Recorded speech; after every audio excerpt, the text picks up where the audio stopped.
In one of the previous videos, I explained to you that the sealant has a tendency to be really thick when you first open the can. So this is a brand new can. As you can see, we haven't quite finished up the color on the trailer, and we want to add a second coat.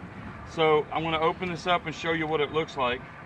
Now, as you open it up, it kind of looks like a regular paint. But if you take and put this stick in there, that liquid down there, if I'm going to lift this up, are you getting this? Mm-hmm. It has a great big glob down in the bottom. So you have to mix this up so that the liquid is inside the glob. So what I do is I just take the stick and run it back and forth until it, and kind of churn it a little bit. This kind of breaks off the glob.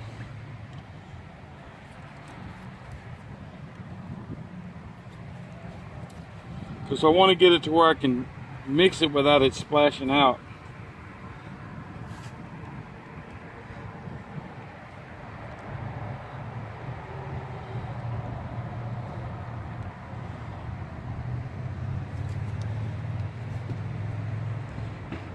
Last time when we did it, I poured some of the liquid off of it and then mixed it up, and then realized that I needed that liquid in order to get it to get its full use. So this is the first time I've actually done it without taking liquid out.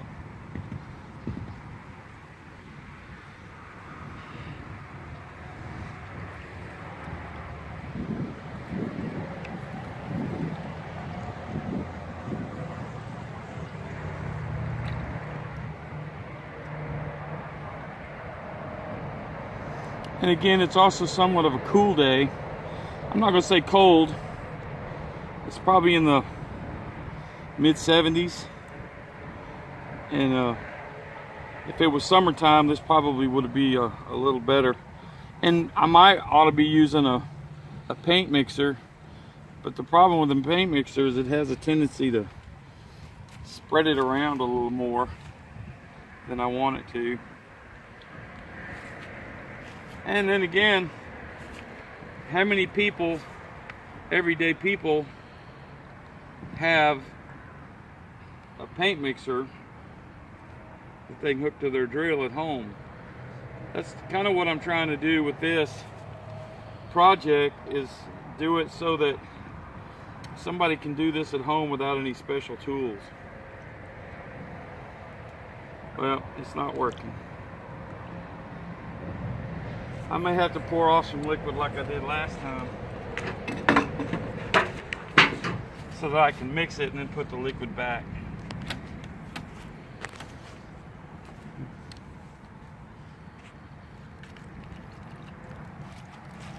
So we'll save that. And this stuff, once it gets on you, it don't want to come off. So be very careful when you're mixing it. Make sure that you're either wearing something you're not worried about getting nasty.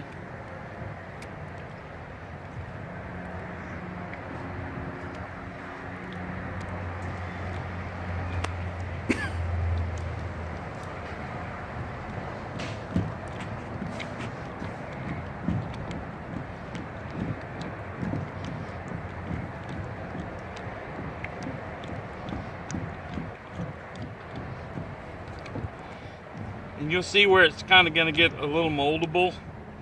See, it's better than it was.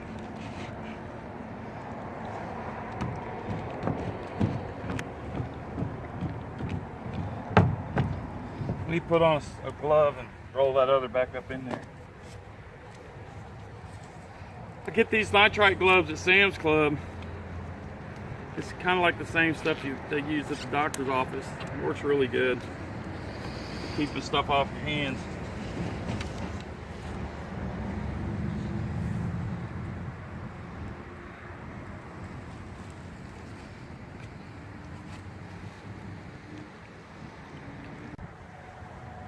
All right, looks like it's starting to get pretty mixed up in there. There's still a little bit of that liquid on top. I can't get enough quick motion without knocking it out of the bucket to get it broke up, but it looks pretty good. So I'm gonna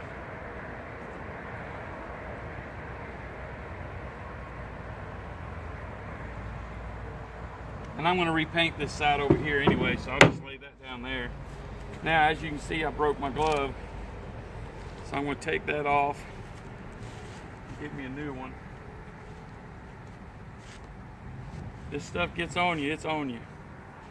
Last time I did this, I got it on me, on my arms. It took me 2 weeks for it to wear off. Don't go in the house with it. You get it on your furniture, your wife's gonna be mad. So, take this, pour it off in here. Just kind of a slick, real thick, slimy mess. Take my roller. This is a used mat that I had from before. So we'll set this out of the way for now. And the way I load, I've always loaded the rollers. I take and I roll the material up, and then I push it back down. I roll it up, push it back down. I feel like that kind of helps it get in the grooves a little better. I'm going to run over this liquid with it, kind of push it around, maybe incorporate it in the stuff that we're putting down.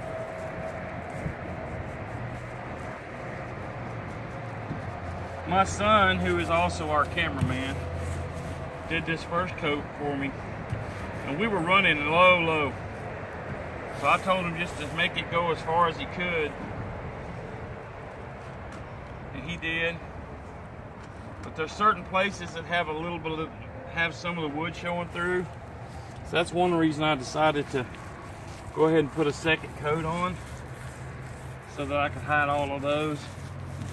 But as you can see, it goes on just like paint.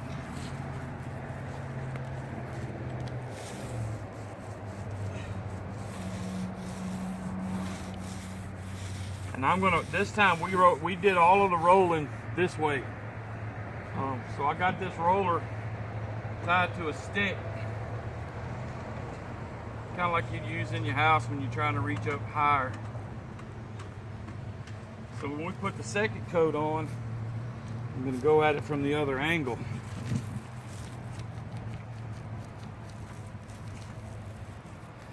We got a little bit of rain between this video and the last, so I'm a little worried about that. Right there wasn't, we covered it up real good with a tarp, but that one edge, kind of the wind blew it off, and I didn't catch it until the rain ended. So I'm hoping that it didn't get too much water in there.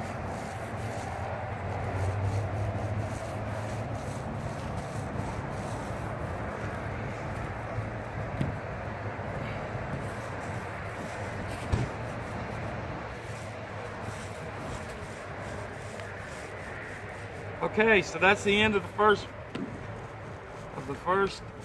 coat. We're going to take a break from the video. We're going to lay down the second coat. All right, everybody. The second coat went on a whole lot easier than the first coat, which is typical because the wood has to soak up the first coat, and you're just laying it over the top of the second coat. And what I did is I took my roller and I'm going in all the same directions. I'm trying not to go crossways, because that's how we started it. And from from where I'm at, if I see anything that looks like a piece of wood is showing, I hit that pretty hard. Especially if you've ever done any painting, for some reason or other, the rollers has a tendency to keep some of the paint, extra paint in the edges. So what I'll do when I find those places is I'll raise the roller up. See that one spot right there? Watch this. So there's a couple little places, so I raise the roller on the corner and it pushes extra material out, and then I roll that out.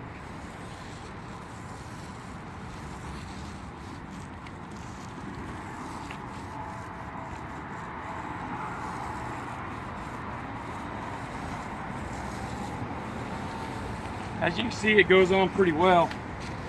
When I first bought this product, I thought it was going to be like a rhino lining, and be a little thicker. I believe in one of the first videos I said something about if you touch it after it starts drying, it leaves those peaks like you see in a rhino liner. But this one doesn't seem to do that. It doesn't dry fast enough that you have that problem. It does take about 30 minutes to tack up. Then after 30 minutes, you're in the drying process. The can, I think it said, takes about 24 hours to cure, to where you don't have to worry with it too much.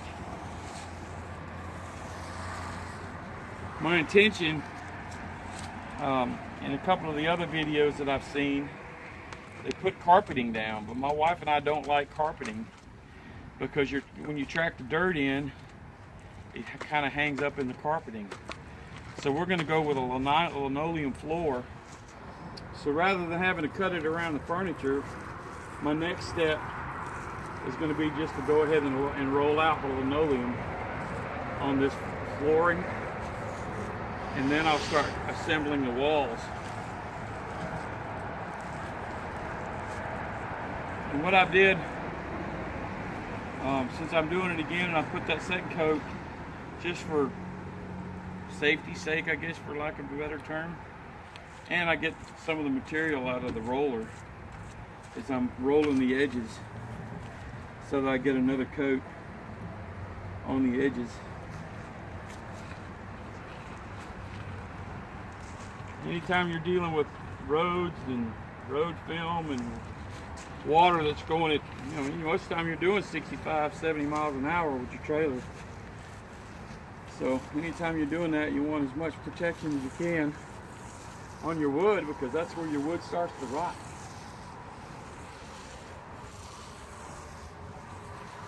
Okay, I'm going to have you show, as you can see, when I put my boards together, I didn't get a really close fit.